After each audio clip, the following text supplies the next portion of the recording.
नमस्कार, आपण पाहता जनसेवा न्यूज. मी मुख्य संपादक गणेश शेमजलवाड.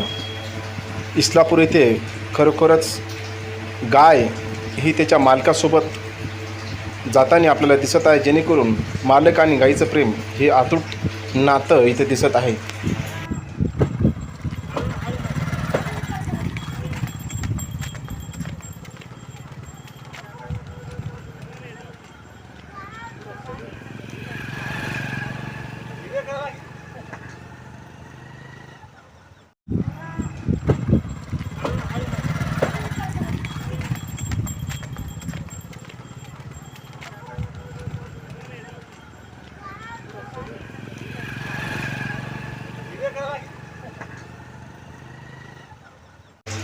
जशी आपण परवरिश करतो तसं आपल्याला फळं भेटत असते. हे आजच्या छायाचित्रामधून आणि गाय आणि मालकाचं जे प्रेम आहे, नातं आहे, ते खरोखरच एक जगाने याकडे लक्ष देणं गरजेचं आहे. आपण पाहत राहा जनसेवा न्यूज. लाईक करा, सबस्क्राईब. जय भीम, वंदे मातरम, जय हिंद. धन्यवाद.